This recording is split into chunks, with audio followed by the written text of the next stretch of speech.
మీరు ఈ క్షణం ఈ వీడియో చూస్తున్నారు. కానీ ఇంకొక ప్రపంచంలో, ఇంకొక యూనివర్స్‌లో మీరు వేరే పని చేస్తూ ఉండవచ్చు. బహుశా మీరొక రాక్ స్టార్ కావచ్చు, లేదా అంతరిక్షంలో ప్రయాణిస్తున్న ఆస్ట్రోనాట్ కావచ్చు. ఇదంతా వినడానికి ఒక సైన్స్ ఫిక్షన్ సినిమా కథలా అనిపిస్తుంది కదూ? కానీ కొన్ని శాస్త్రీయ సిద్ధాంతాల ప్రకారం ఇది నిజం కావచ్చు. పారలల్ యూనివర్సెస్ లేదా సమాంతర విశ్వాలు అనేవి మన ఊహకందని ఒక అద్భుతమైన భావన. మన విశ్వంతో పాటు అనేక ఇతర విశ్వాలు కూడా ఉన్నాయా? అవి ఎలా ఉంటాయి? ఈ ప్రశ్నలకు సమాధానాలు సిద్ధంగా ఉండండి. ఎందుకంటే ఈ ఆలోచన మీ మనసును ఖచ్చితంగా కదిలిస్తుంది. మన విశ్వం ఎంత పెద్దది? దాని చివర ఎక్కడా? ఈ ప్రశ్నలు ఎన్నో ఏళ్లుగా శాస్త్రజ్ఞులను, తత్వవేత్తలను వెంటాడుతున్నాయి. మనం చూస్తున్న ఈ విస్తారమైన విశ్వం మాత్రమే ఉందా? లేక దానికి సమాంతరంగా, అద్దంలో కనిపించినట్లుగా అనేక ఇతర విశ్వాలు కూడా ఉన్నాయా? ఈ ప్రశ్నకు సమాధానం ఉండవచ్చు అని ఆధునిక భౌతిక శాస్త్రజ్ఞులు చెబుతున్నారు. పారలల్ యూనివర్సెస్ అనే భావన మన సాధారణ అవగాహనను సవాలు చేస్తుంది.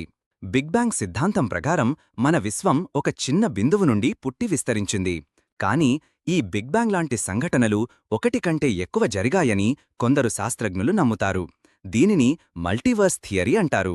ఈ మల్టీవర్స్లో అనంతమైన విశ్వాలు ఉండవచ్చు, ప్రతి ఒక్కటీ దాని స్వంత భౌతిక నియమాలతో, విభిన్న సంఘటనలతో. పారలల్ యూనివర్సెస్ ఉండటానికి కొన్ని శాస్త్రీయ ఆధారాలు, సిద్ధాంతాలు ఉన్నాయి. క్వాంటం మెకానిక్స్ మరియు many world's interpretation. Quantum mechanics అనేది అత్యంత సూక్ష్మమైన అణువుల ప్రవర్తనను అధ్యయనం చేస్తుంది. దీని ప్రకారం ఒక కణం ఒకేసారి అనేక స్థితులలో ఉండగలదు, సూపర్ పొజిషన్. మనం దానిని గమనించినప్పుడు మాత్రమే అది ఒక నిర్దిష్ట స్థితికి వస్తుంది. మెనీ వరల్డ్స్ ఇంటర్ప్రిటేషన్ ప్రకారం ప్రతి క్వాంటం సంఘటన జరిగినప్పుడు విశ్వం అనేక సమాంతర విశ్వాలుగా విడిపోతుంది. ఉదాహరణకు, మీరొక నాణం ఎగరేసినప్పుడు ఒక ప్రపంచంలో అది బొమ్మ పడుతుంది, ఇంకొక ప్రపంచంలో అది బొరుసు పడుతుంది. ప్రతి సంభావ్య ఫలితం ఒక ప్రత్యేక విశ్వంలో జరుగుతుంది. అంటే మనం తీసుకునే ప్రతి నిర్ణయం, జరిగే ప్రతి సంఘటన ఒక కొత్త పారలల్ యూనివర్స్ను సృష్టిస్తుందని అర్థం. Infinite universes. మన విశ్వం అనంతంగా విస్తరించి ఉందని భావిస్తే అప్పుడు ఎక్కడో మన విశ్వంలో ఉన్న ప్రతి అణువు అమరిక ఇంకొక విశ్వంలో కూడా ఖచ్చితంగా అదే అమరికతో ఉండాలి. దీని అర్థం అక్కడ ఇంకొక మీరు మీలాగే ఆలోచిస్తూ, మీలాగే జీవిస్తూ ఉండవచ్చు.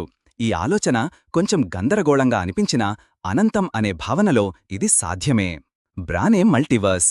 ఈ సిద్ధాంతం ప్రకారం మన విశ్వం అనేది ఒక పెద్ద బ్రాన్, ఒక రకమైన డైమెన్షన్లో ఒక భాగం. ఈ బ్రాన్లు ఒకదానికొకటి సమాంతరంగా తేలుతూ ఉంటాయి. ఒకదానికొకటి ఢీకొట్టవచ్చు, లేదా ఒకదానిపై ఒకటి ప్రభావం చూపవచ్చు. ఈ బ్రాన్లు అన్నీ కలిసి ఒక పెద్ద మల్టీవర్స్ను ఏర్పరుస్తాయి.